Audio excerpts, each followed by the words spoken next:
What's going on, guys? Welcome back to Chelsea Fan TV. Welcome back to episode 3 of the Blue Balls podcast. Can't believe I'm saying this. It's not even after a win. It's after 2 wins. 2 wins. I don't know what to say about that. It's been so long since we've had back-to-back victories, but it's good to finally do a podcast with a winning feeling in mind. We're going to delve into all the latest weekly topics. We're going to talk everything Chelsea over the next hour, and then we're going to end it with our predicted lineup for Leicester versus Chelsea. But before we start, as always, hit the like button, subscribe on your way into the channel. Check out everyone's socials. They will be down in the description below, and there are literally everybody's @s here. So if you're looking for everybody, literally just follow the @s. Like, subscribe, let us know all your thoughts down in the description below, and let's get into it. Fata, my guy, how's your week been, bro? Not too bad.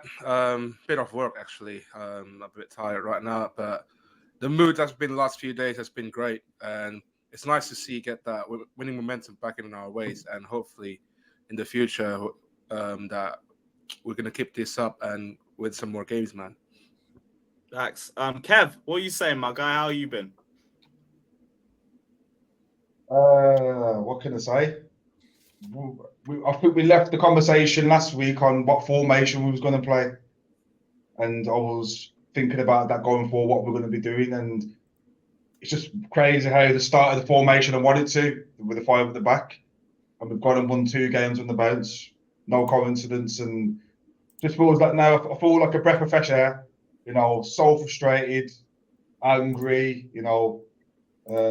Almost depressed because of the situation, and now it feels like there's a big weight been lifted off our shoulders, and now we can push forward and try and achieve things. So it's been a good week, very good week. Yeah, unbelievable week. Ben, last but not least, what are you telling me, my guy? How you been? Yeah, good, mate. Probably going to get a petition started to officially ban the back 4 at Chelsea. Because after seeing that, I think we found our tactic. 3 backs all seem to work. 2 wins in a row. We're into the Champions League quarterfinals. We're the only team in London to go through to the Champions League quarterfinals.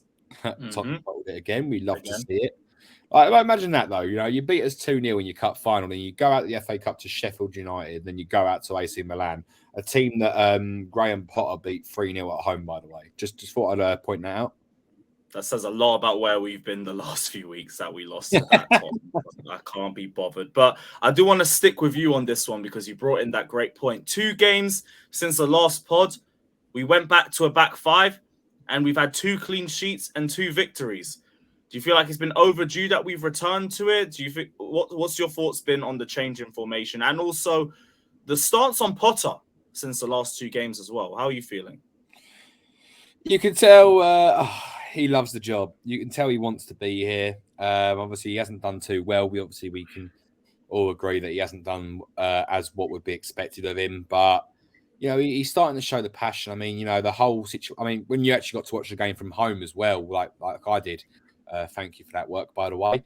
You know, you get to see so many different angles. You know, you see Graham Potter hiding, doesn't want to watch the pen. He's so nervous. You know, you see him celebrating properly when the goal's going. You can tell he wants to be there. And you know, I feel harsh, you know, wanting him out. And I think we can give him another chance personally, because now that he's got his system, we've seen that we've got winning mentality.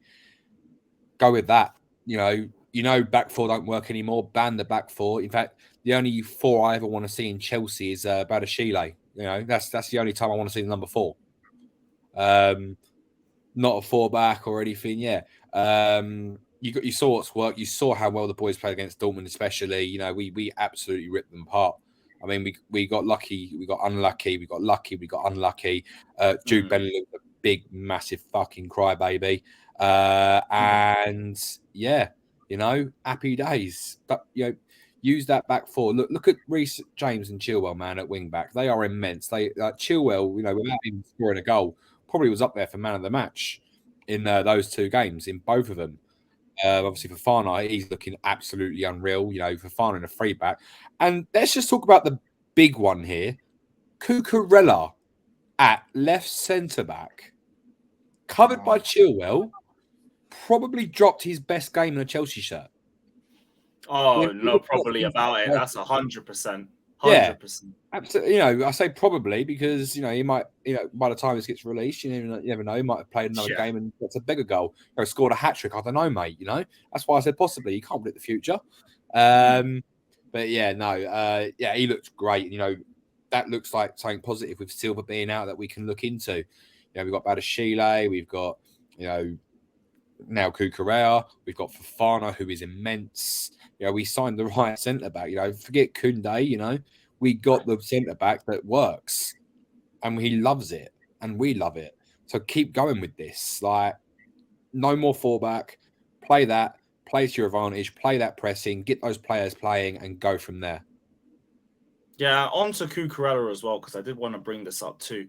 What an unbelievable performance that was from a left centre back. And Kev, I'm going to go to you on this one with him.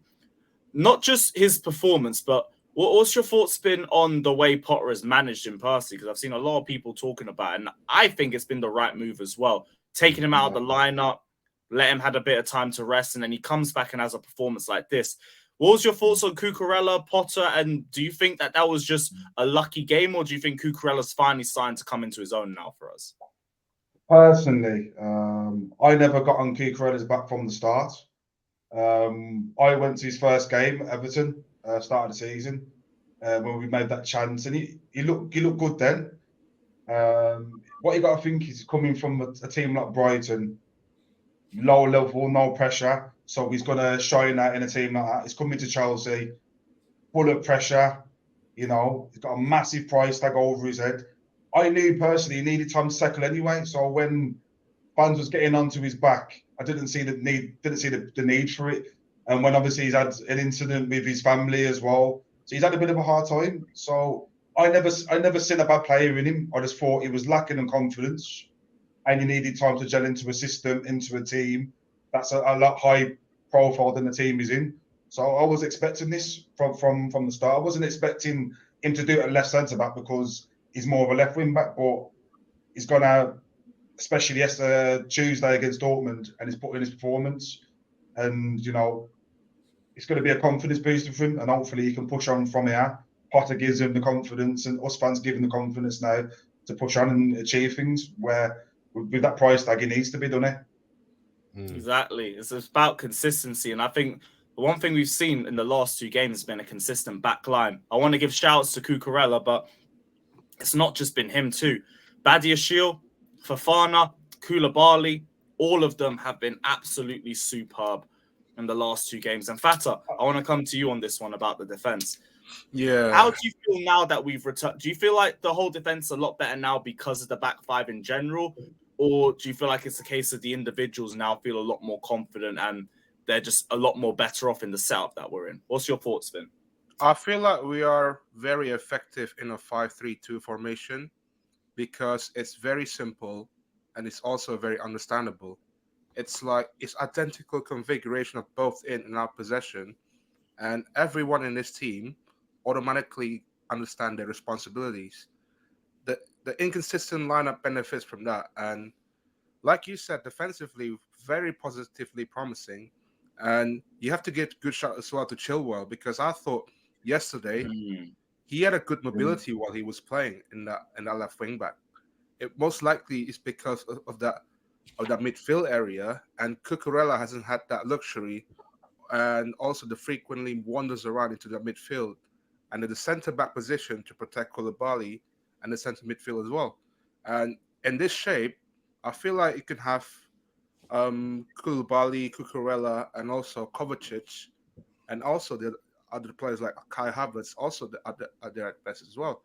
But you have to give credit where it's due to Potter. Excellent game management. It's obvious design in terms of our attacks, and also the group yesterday. I feel like after the full time, it was kind of like a bit of relief after the results that have been unexpected to be this bad for some of these players. And the big difference is that when these players have that kind of a bit of confidence and the belief, I thought they will look fantastic at the end of the day. Yeah, you and me both. Go on, Kev. What were you gonna say? I just think what you're going to see is, as soon as Potter took over, he started with the three. Yeah, he started with the five at the back formation. We had James out, we had Chilwell out within his first 3 weeks.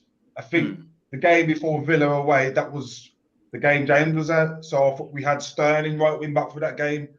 And then from there on, it's not been, we're getting onto his back, Potter, but it hasn't entirely been his fault.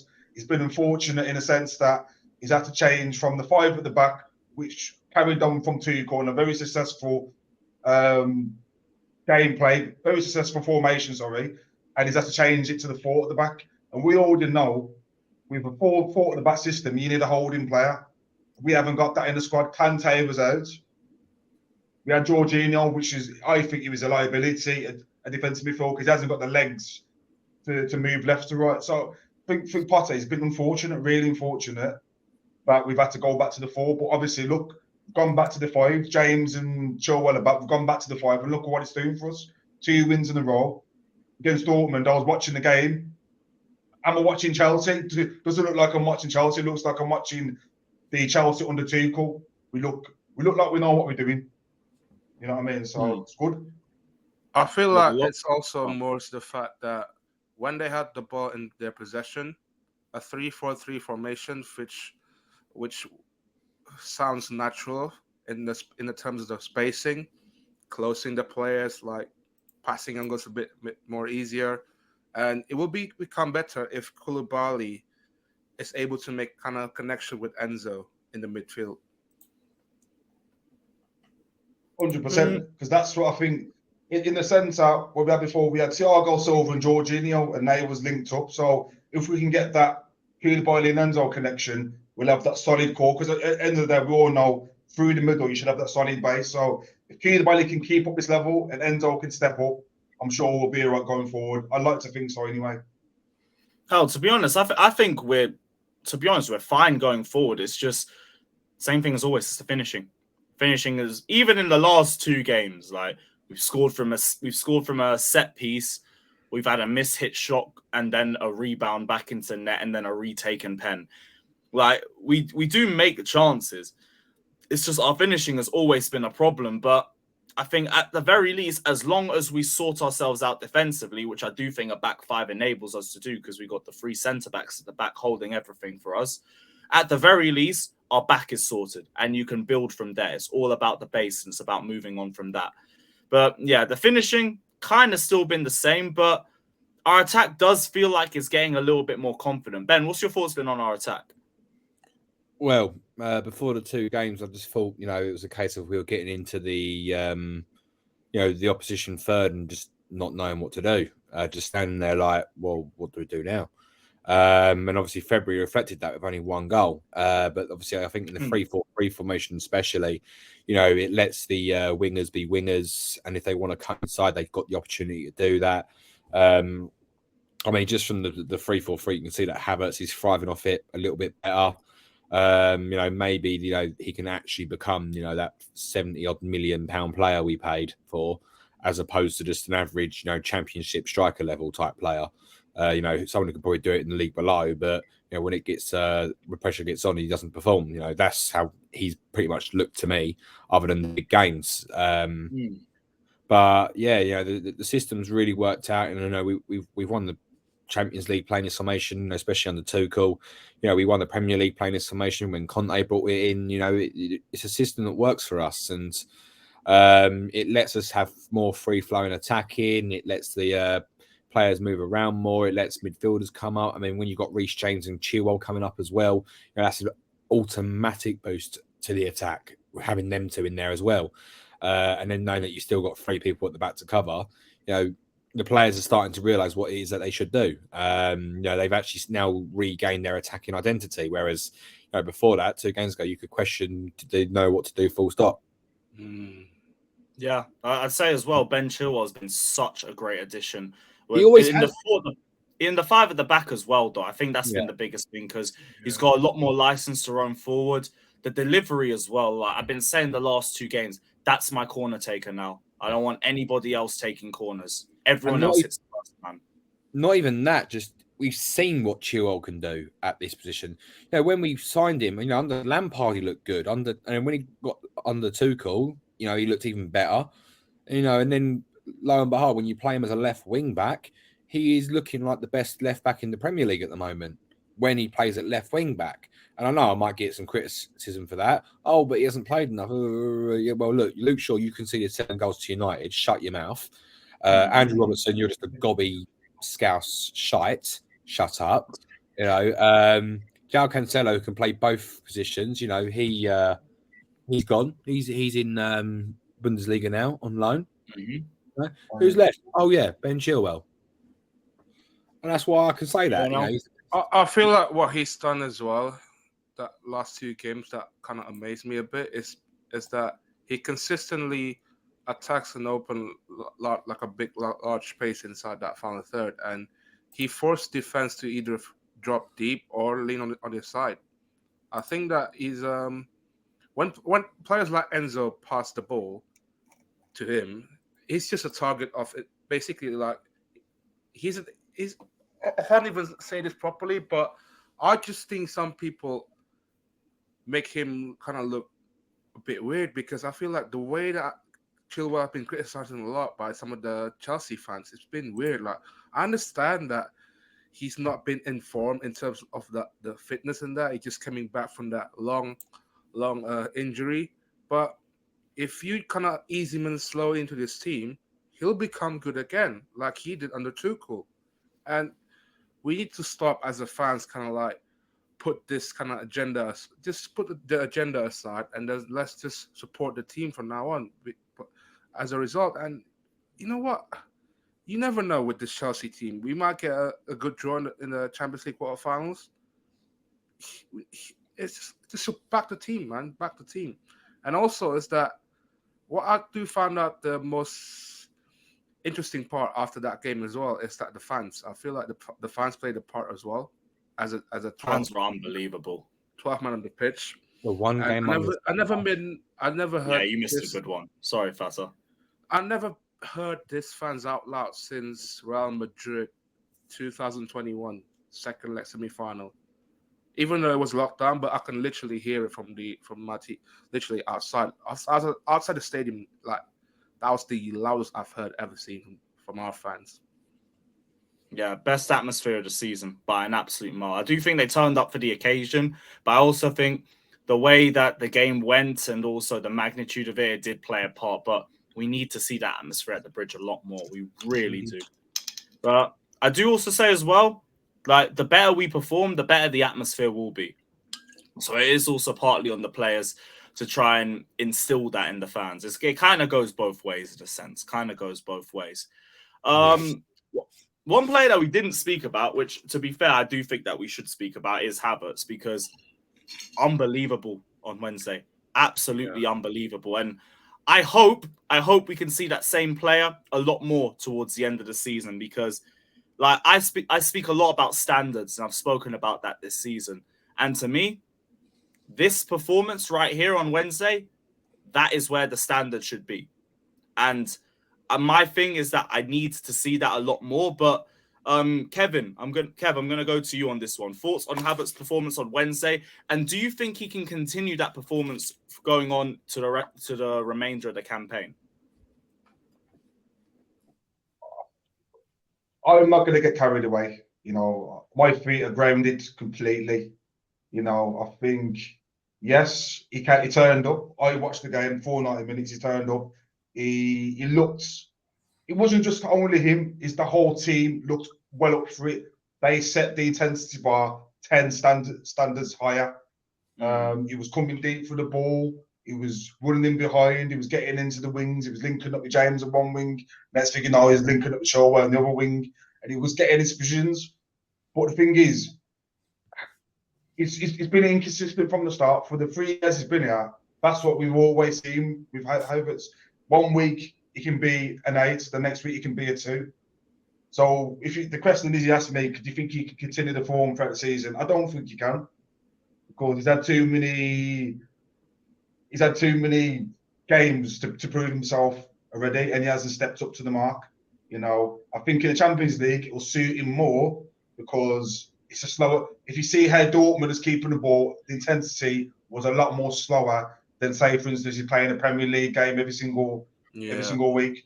In the Champions League, I reckon he can do it, yeah. And he always has done it in the Champions League for us. He scored vital goals in Europe and these international competitions. But when it comes to week in, week out, digging deep against these teams with a high block or a low block, I don't think he can do it. I don't think he's got the physicality for it. Yeah, I mean, I kind of feel the same way, but I'm actually at least going to give him the Leicester game to hopefully at least show that he can do it on a consistent basis. But at the very least, it was good to see that sort of performance because we needed him to step up, and he did. Brilliant performance from him. Anything else from the Dortmund game? Because, yeah. I can't lie. I would want to talk about Mudryk actually for this game, and go for it. I just can't see him in this formation. Would be part of that lineup for the weekend. I'll be real. I feel like with Mudryk in that, I just think that it's challenging to see him start as a left wing because in this sort of formation, especially against the lower block, he needs to be used to dropping back to 8 in the build-up. And if you want to get the best out of Mudryk, I feel like the 5-2-3 formation, which will suit him, is kind of a bit of straightforward. You keep Enzo in the center, let the wing back concentrate on the attack, and let Mudryk just ease and cut into that final third. And we have been producing plenty of chances, and we just need to take advantage of the defensive play.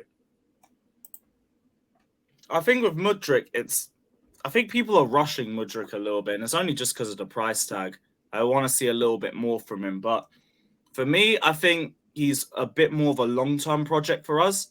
Hasn't really hit the ground running, partly not really his fault, but there have been some games where I would want to see a little bit better from him. Mm-hmm. But what you got to think is, though, he's basically having his pre-season now. So yeah, actually, now you mentioned. Yeah. So you got to think he's coming from Ukraine with all the war going on.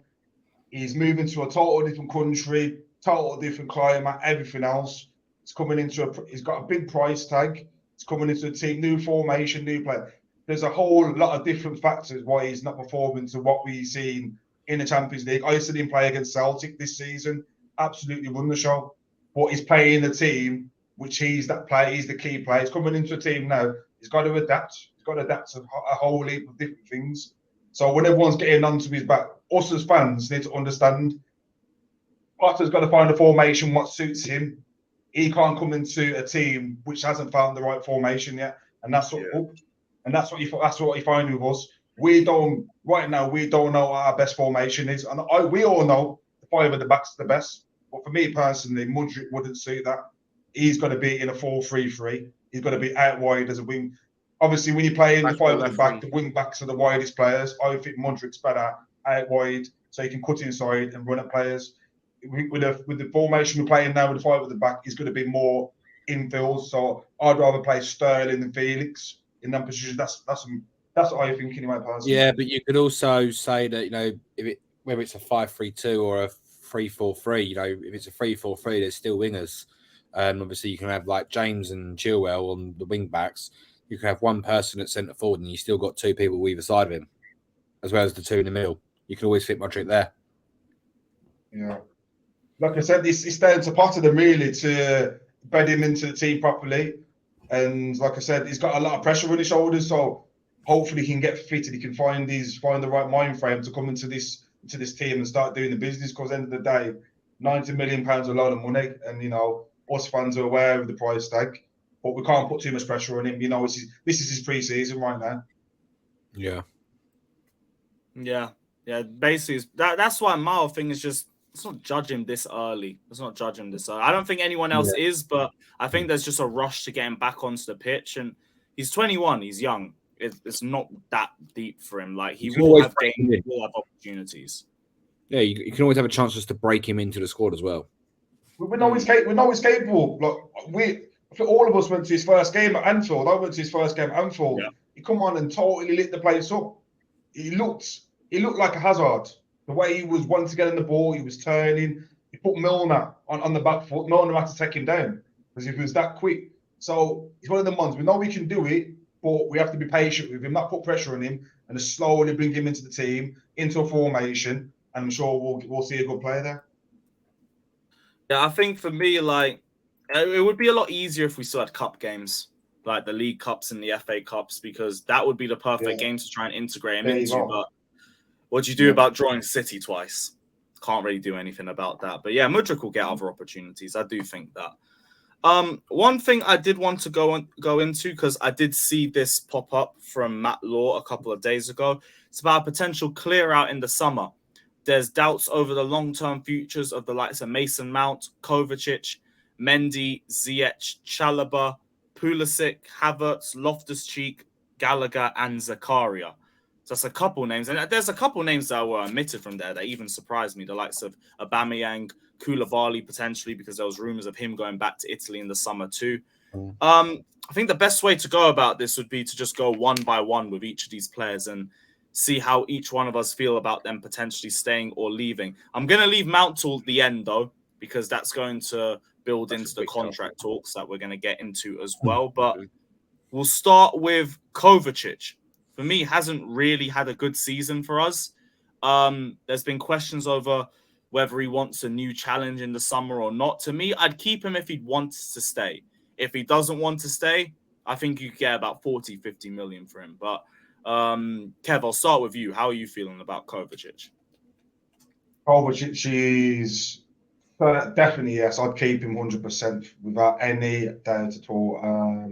For me, he's the best ball carrier in the Premier League. When we're talking about transition from the defensive midfield area to the attacking positions through the midfield. There's no one that can dribble with the ball and carry the ball. I think that the whole team's been through a lot. This is why we're not seeing the Kovacic that we seen last year and the year before. So I think once we get some stability and we get a formation, I think we'll start seeing the Kovacic of old. So for me personally, I'd definitely keep him. Plus he's experienced as well. He's 28. You know, we need some experienced heads in there. He's won the Champions League 5 times. We can't keep getting rid of his experienced players, replacing them with unexperienced players. We need someone who can lead and knows what they're doing. Yeah, I understand that one. To me, I'd keep him if he wants, but I'll have to see that one this summer. Ben, what's your thoughts on Kova? I think he's a keep. Yeah, he's good at best, at worst, he's squad depth that you can bring on. And obviously, if you need to control a certain type of game, you need to press and you need to, have someone that will run at them and take the ball and carry it. That is Kovacic. He's a really good player, and it would be a huge miss if we got rid of him. Fata, same thing for you? Yeah, I'm agree with you guys three here, and I think it's got 1 year left in the contract, and for me, it's like probably the best, like Kev said, probably the best ball carrier out there, in my opinion. And I just think if we lose him by the summer for about 40, 35 mil, it's going to be massive, massive loss. And there's not going to be a lot of midfielders out there that can play like stuff like Kovacic. But yeah, man, I would love to keep him. But it all depends on him. All right. And the next one I think will be probably the same agreement as well. Edouard Mendy, kind of just fallen off a cliff over the last year. Doesn't really fit the style of goalkeeper that Potter's looking for. To be honest, a modern day goalkeeper with his inability to play out the back. Can't re-sign, rejected numerous contract offers.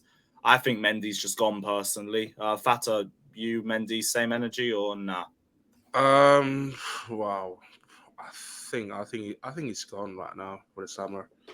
And there's a rumors that Chelsea might bring in new goalkeeper as well to replace Mendy. I've heard names like David Raya from Brentford. And if we do sell Mendy by the summer, I don't think it's a massive loss.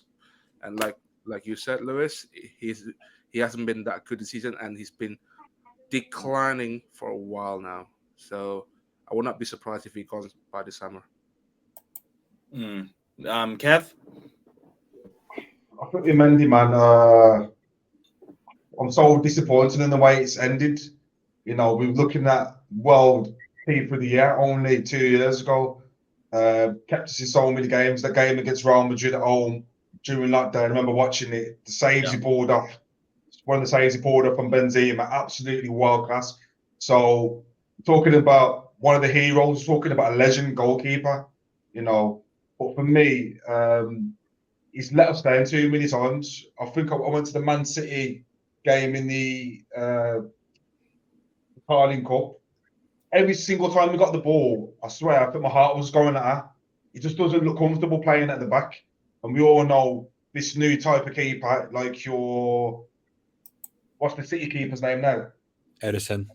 Edison. We all know, yes, sorry, Edison. We all know goalkeepers these days, they need to be able to play like a sweeper keeper. And unfortunately, he doesn't fit that mold. So for me, I'd probably cut ties with him and try and look for a ball-playing keeper. But it's been unfortunate for him. But we still can't put dirt on his name. He has been a legendary goalkeeper for us. A cult hero. Yeah, Ben, last thoughts? I'd keep him. You know, in the day, who else are you going to put in net when if Kepa gets injured? I think the only reason that Mendy hasn't been playing, well, other than the broken finger where he had surgery, is because Kepa's played well. You know, Kepa's kept him out the starting lineup. That's the only reason he hasn't been playing so much. You know, like, why would you take out Kepa when he's pulling off these amazing games, getting clean sheets, you know, actually making big saves? You know, he's got one of Europe's highest save percentages in all competitions. That's, you know, Mendy has proved he's a great keeper as well. You know, so if Kepa gets injured, who are we going to have as backup? Oh, well, look at that. We've got Edward Mendy, you know, another quality keeper. And again, I know what you guys are saying, you know, he can't play out of his feet, but I don't think every keeper needs to be a sweeper keeper. As long as he, you know, can be on the edge of the box just to distribute a ball now and then, you know, that's not really a sweeper keeper. It's just someone a ball-playing keeper. And yeah, where he lacks in that, he will still pull off some big saves in games. You know, let's not forget that literally not even 2 years ago, this man was the first goalie to win, you know, the African Cup of Nations, Champions League, Club World Cup, and all that. So, you know, he's got that ability. You don't just lose that ability overnight. It's probably a confidence thing. But if we can get that Mendy back, you know, keep him. He's you know, he's not anywhere near retirement age. You know, he could probably be a good backup keeper. And God forbid, you know, if Kepa ever loses form, Mendy goes number one again. I'd keep him. All right, the next one we had was Ziyech. That one, I think we can all agree, wants to leave. Don't see him staying past the summer. Is what it is. We all in agreement on Ziyech leaving? Listen, my brother is solely, well, other than the, you know, Chelsea apprentice we put on the paperwork, but my man is solely responsible for complete breakdown between PSG and Chelsea. PSG are still so rattled by that transfer. They're now out the Champions League, mate. You know, we know what we were doing, mate. We knew what we were doing. But yeah, Ziyech is done. I love the guy. You know, I think he could have been, you know, something amazing. But now we've got, you know, Mudryk coming in. We've got Sterling, who's starting to play well. You know, we've got Pulisic, who I know is coming on later on this list probably. But we've got so many other people that we can play at the wing. I don't think we need Ziyech anymore. Yeah. Me personally, Ziyech would have to go, and it's not down to his quality. I think it's solely down to his personality. And you know, I took him off my Instagram because I don't want to see. If you're playing for Chelsea, you should be wearing it with pride.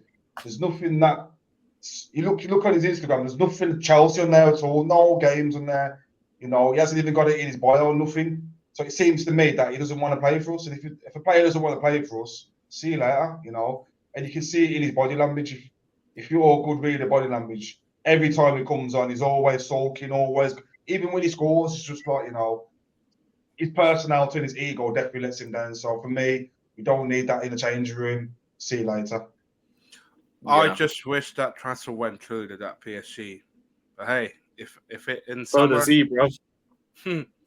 So if that transfer happened this summer, does anyone want to swap it with Mbappe? No, PSG don't. Mbappe wants to play on Thursday nights, doesn't he, against some team from Ukraine? Or I No I chance. said, save Mbappe from PSG, man. He's the proper Chelsea. What have I? Mbappe, What have I just Mbappe heard? and Ziyech swap deal. No, What am I I hearing? don't see it in Europa Conference League personally. Well, this has Oh, been the my Blue Balls podcast. Thank you for watching. You know, after that, thank you for ruining the credibility of this podcast. We, don't change all that. Yeah, thanks for That watching, is man. unbelievable. That's a Hey, straight Top face of Borley, everything. if he got some money, man, this summer, just At pay least the we money. found- innit? Oh, get in sporting. Let's go. At least we found the caption for this. At least we found the caption for this video. Yeah, Mbappe, Ziyech Yeah, swap straight swatch for Mbappe. Says fatter. Goodness I am me. not involved in this comment. I would like to say that I had A no man can involvement, dream, no right? A man agreement can with dream, that right? statement. Yeah, What- we can dream, Hey, but you're gonna get some stick. You're gonna get some stick in the comments for that one, mate. Put it like that. Mate, I'm not Yeah. involved. Nice I am dream, not. I do not agree with that statement. I am not involved. That is his Yes. opinion and his That opinion only. is only under my I'm name. not involved. So Mhm. if you want to slate the me, just thoughts slate me on my represented in DM. this video are the thoughts of the individual and the individual only. Yes. Thank you. Thank you very much. Right. Trevor Chalobah. I'd keep him. I'd keep him. Trevor I think Chalobah. he's great depth, never complains about his position. It's just signed a new contract. So Matt Law, if he's making up these rumors, I don't know where he's getting his information from. The guy just signed I a think with 5-year Chalobah contract. is because he's. I think it's because he's homegrown. Apparently, like we need to get rid of some homegrown players, and you can make more Yeah, money. he's just like FSP stuff, Chalobah. innit? Mhm. Chalobah, he never complains. He can play in 3 or 4 different positions. He wears his heart on his sleeve. And that's what we need. We need players that don't moan. Like he can play defensive midfield on the right side of the defense, right back, right wing back. Definitely a keep for me. Definitely a keep, 100%. Genuine question: Is that FFP real? That we have to sell like six homegrown players to avoid that FFP if we don't make Champions League next season? I think 6 players need to go anyway. In spite of that, Yeah, but if that's the case, you've got other players, fringe players in there that you can get rid of. You've got well, no, I wouldn't want to get rid of him, but you got Lewis Hall and players like that you could probably loan out or get rid of him and have a buyback clause or something in the lines of that. I think Chalobah is at the age where we need someone like that. He's going to be one of the more experienced players in the squad, you know. So I wouldn't get rid of him. No chance. yeah, same. Right, who was next on the list? The next on the list, Christian Pulisic. I think he wants to leave as well, but yeah, he's going to be going to. Yeah, 35 injury million prone, I've heard man. on his head. It's just injury prone. It's just just too many injuries for him. I love him when he came first into the scene under Frank Lampard, but since then he's been in and out for injury, man. Like the last time I was hyped about Pulisic during the restart lockdown. Project Restart Pulisic. Great time, Yeah. man. Great time. I miss him. I do see a player in there. Pulisic. I do actually see a player in there, but I just think he's a bit too lightweight for the Prem. I think if you put him in the Spanish league or the German league, he'd do well. But when it comes to those games where it's a physical encounter, he seems to go missing every single time. And as well as that, injuries, like Faster said, injuries after injuries. They'll play 3 good games, and we know what's coming in the 4th game, injured. And he'll have to build back up to that level and then injured again. He's had 2 years, not worked for him. Move him on. Yeah, completely agree on that one. This one might be a bit of a debate. Havertz, his name's on the list too. I would still sell him in spite of the last game and everything, but it was a good performance. Yeah, I still would get rid of him, though. I just don't think he's good enough for the Premier League, in all honesty, and just way too inconsistent. Yeah. Ben, I'll start with you for this one. Of course you are. Of course you are. Get rid. And I'll mention why, because I'm probably going to get so much hassle for this. But when I look, and the guy just had to drop one of the best games of his life, you know, just before we got onto this as well. But when I see Havertz, all I see is inconsistency. He turns up for the big game. I think, you know, having scored the Club World Cup penalty which, by the way, Azpilicueta took all the heat for. He stepped up. He got the Palmeiras players surrounding him. Kai Havertz just had to put a ball and knock it in from 12 yards. I mean, I know some people can't do that. Harry Kane. But, other than that, I just don't see much in Havertz. I think he gets bullied off the ball easily. I think he only turns up, one in every 12 games. This is a 72 million pound guy, maybe even more. I've probably got the price wrong, but this is a multi-million pound player that scored 1 goal in 12 games before Dortmund. I'm sorry, but we've tried him in so many positions. We've tried him on the wing, it didn't work. We tried him in midfield, it didn't work. We tried him as a striker, it didn't work. We tried him as a shadow striker, it didn't work. We've tried him absolutely everywhere, and he's just not fitting in the team. And I'm sick of people saying that he's generational, and I'm sick of people trying to force the Kai Havertz agenda down your throat because, he's young and he's talented. I don't want to hear that. I know what I'm seeing with my own eyes. Don't force that agenda on me. I know that Kai Havertz isn't for Chelsea. I think he's a good player. I think he can go somewhere else and be amazing. I've seen what he can do, but he can't do it consistently for Chelsea. And with Nkunku coming in, and obviously I know this is completely off topic, but reports of bringing in Osimhen from Napoli as a support striker or someone that Nkunku can support. Where does that leave Havertz? Not in the squad. And we've got Brozier coming back from injury as well, who I think can play more consistently than Havertz. I think when you need the big game mentality, Havertz is there. Havertz can be that player, but I would take consistency over, one great game every, 12, 10 games, So I think, the way I can see it is, look, Kai, thank you so much for the Champions League. Just leave on a high. Just, take the Champions League goal and go with a good memory. Don't drop, any more inconsistencies where people start turning on you again. Just go. Thank you for the Champions League. Thank you for the Club World Cup, and have a great career. Yeah, simple as. Kev, you got any thoughts on it? Apparently, Thomas Muller, Bayern, if he's not leaving now, he's going to be leaving soon. I think Kai Havertz there, absolutely amazing replacement for Bayern Munich there. I think there's so many similarities with the play. They're not very physical, but they're very smart with the way they can manipulate the movement in and around the box. I think for Kai, he's had 2 years, and this has been the most frustrating 2 years because we can see a player in there. But everyone, we're not blind, we can see a player in there, but 50-50 shoulder barges and everything else. It's just not physical enough. He's just too lightweight, and his body language and the way he gets 5 opportunities and he'll score 1.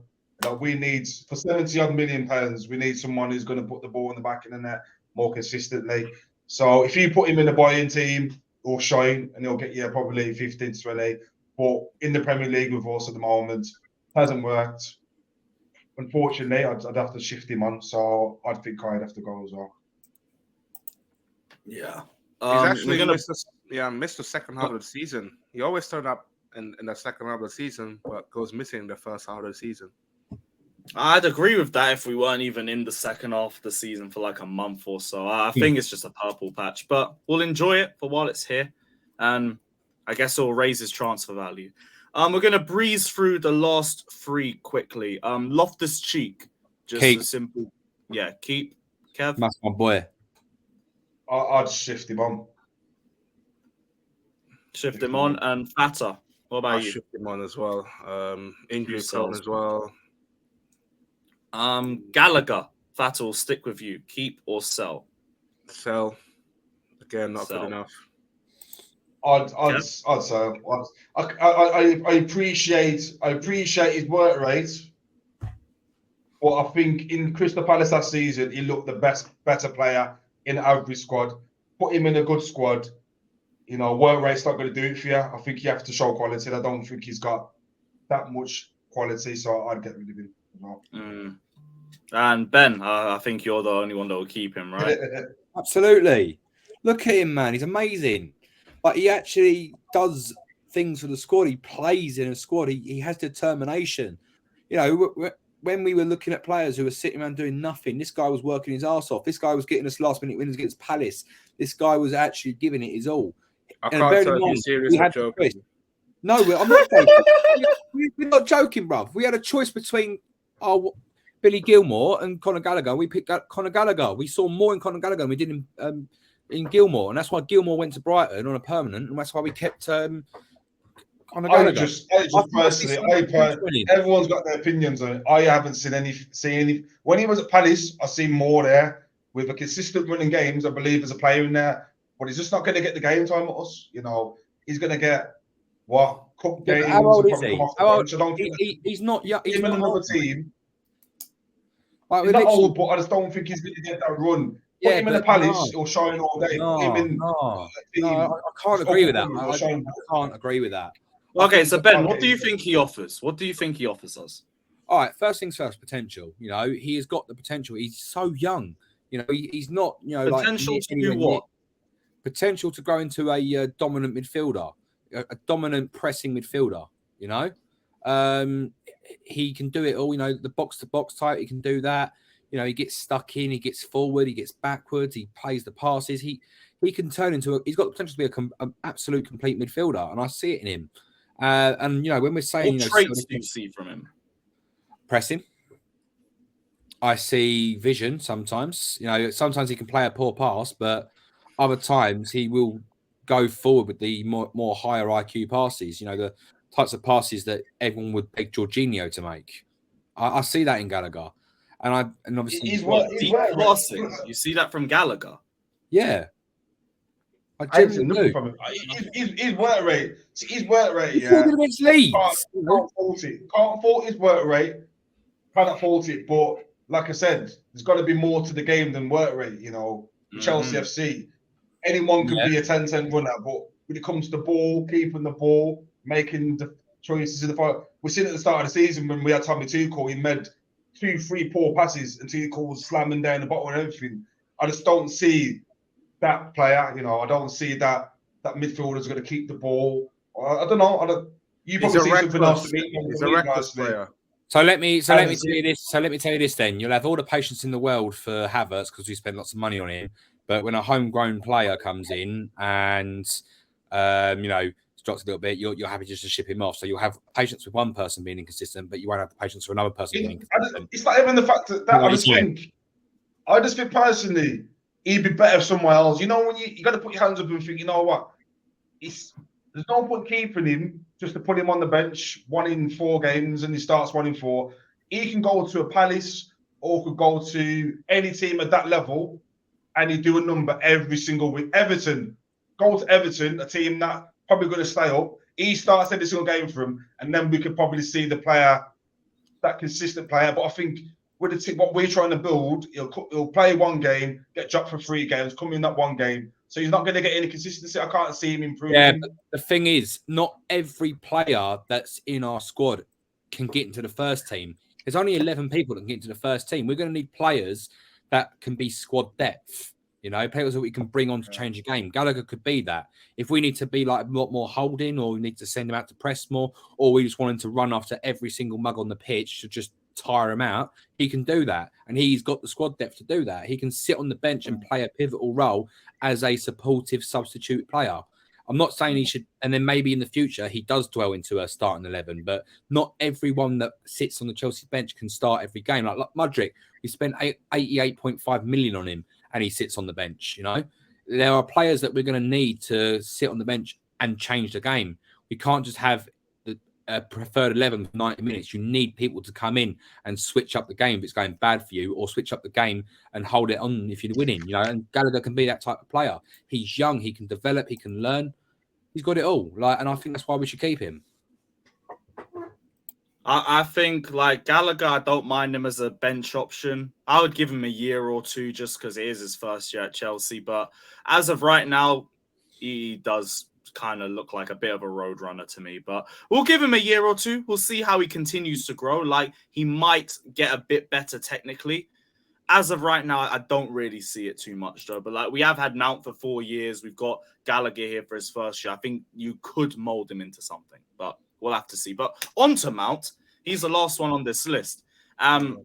Recent news we've heard on Mason Mount is that he's rejected a 180k a week contract because he wants to be more valued from what I'm reading. There's interest from Manchester United, there's interest from Liverpool, and he could be available for about £50 million with a year left on his contract.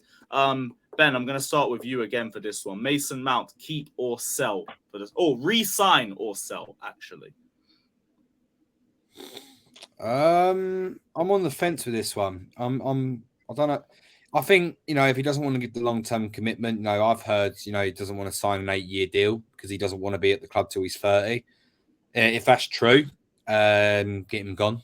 You can't have, be piped to, to be a Chelsea captain if you don't even want to commit your whole entire future to that club.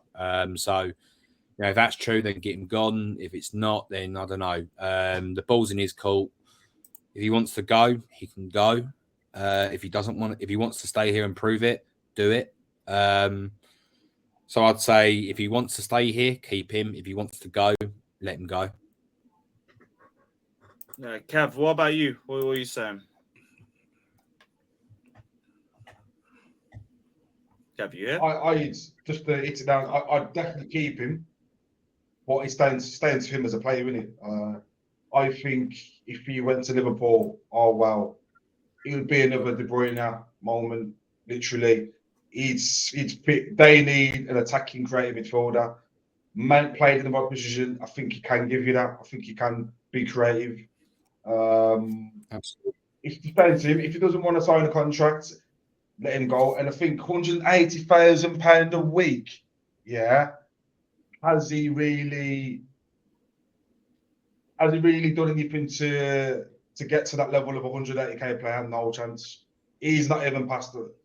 If he offered him 100k, he should have took it first, and with probably bonuses adding on. If he wants that £180 a week or whatever, or higher than that, he hasn't done anything at all to suggest that he deserves that. So if that's what's going around and it's true, unfortunately, you'd have to let him go. Because at the end of the day, with Chelsea Football Club, we've got rid of De Bruyne's, we've got rid of Salah's, which have made mistakes in the past, but life goes on.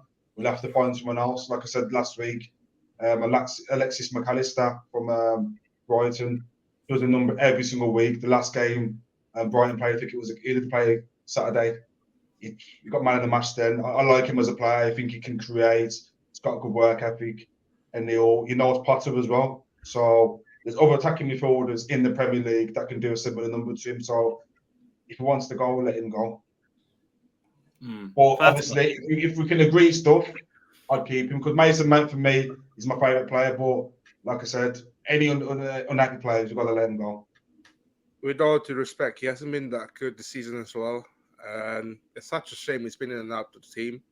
And I feel like with the news that have been surrounding him, and Kev touched upon that, is he worth that much of a money? I don't think he's worth of that wages, even below like 150k. I think for me, the tops that he can get probably 120k, in my opinion. Yeah. And the fact that he's not been that good this season, he's been steadily declined just because he's been overplaying a lot. But at the same time, if he doesn't want to re-sign that contract, I'm sorry, man. Like, if you gotta let him go. Like, and the fact that he said that I don't want to play here at this club until like he's 30 and that, and if he wants to get a new challenge outside of Chelsea, so be it. We've had this experience before in the past. We've let great players go, and probably like life goes on at the end of the day. It's Chelsea Football Club, man. Mm-hmm. Exactly that. I know we ain't really got a lot of time left, so we're going to leave the lineup for this week. I'm just going to get everybody's score predictions for Leicester City versus Chelsea. Potential to win 3 in a row. Let's hope we can actually pull that off. I think that'll be the first time we've done it since Potter got signed, I think. I don't know. But Ben, thoughts on the Leicester game and what's your score prediction? It's winnable. It really is winnable. This is a team that went out to Blackburn Rovers in the FA Cup. They're not in good form. And, the pressure's on Rodgers, it really is. Chelsea have found their footing, it seems. Good confidence boost from Leeds. Huge confidence boost from Dortmund, getting into the quarterfinals. I think if we continue with the 3 at the back, 5 at the back, we can get a scrape. Not scrape. We can actually get a comfortable 2-0, maybe 3-0 win, maybe 3-1. I'll go for 2-0. But yeah, Who's scoring? I've got a feeling it's going to be Havertz now that I've come out and said all this crap against him just to shut me up. So I reckon Havertz gets one, and I reckon Sterling starts finding form as well. Sterling and Havertz, same as Dortmund. Yeah, that'll be great for the pair of them. Kev, what are you saying, man? It's not. We can get a win, but it's nothing to do with us. I think it's down to Leicester being that poor. Our away form this season has been absolutely shocking. But like I said, against Dortmund, we've seen glimpses of the Chelsea of old. Stick with the same formation. I think, when we benefit, I probably think we can get a 1-2-0. I'll be happy with a 1-0.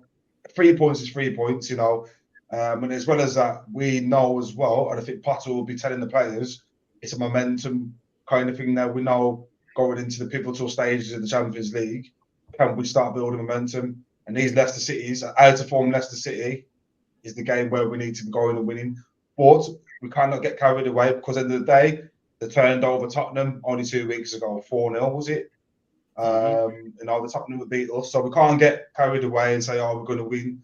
We've got to keep the same energy as last week, because last week I'm sure the majority of us in this chat were saying we're going to lose.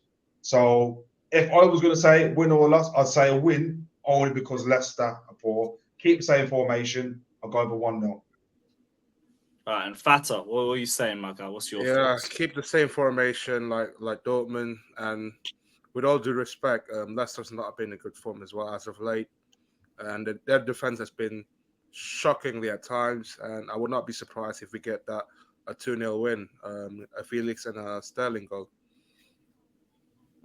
I might go for a little 2-0 myself. I'm gonna go for, I don't know, let's say Koulibaly header, Sterling second goal, and we'll go for that. Actually, Clean sheet again. Take out Havertz from my prediction. Put in Chilwell. I reckon Chilwell scores. Oh, Chilwell against his former club. Yeah, that would be juicy, or even for Fafana, either or. Just give. Hopefully we don't get too carried away. That's the thing now. We've got to. If I was the gaffer of Chelsea, I'd be saying to them, don't get too excited now. We've got to play better than Dortmund and play better than Leeds. We've got to play. Every game now we should be building. And because we're playing such a poor Leicester team, if we can play better than the last 2 games, I'm sure we can win. But it's just where we're going to find the goals at pivotal stage. I still think Havertz is going to, I can't see him getting a goal in the Prem. Like, it's hard. It's hard to see. So where we're going to get the goal from, we're relying on Sterling to get a goal again. Is he going to come up with the goal? But 1-0 for me. I'll be happy. 3 wins in the trust. That'd be brilliant for us. Brilliant. Yeah, you and me both. But guys, it's been the end to another brilliant episode of the Blue Balls podcast. Check out everyone's socials down in the description below. Don't forget to like and subscribe to the channel if you haven't done so already. And we will be back next week for episode 4. Big up, everybody. Let's hope it's after our 3rd win in a row. And as always, like, subscribe, and up the Chels.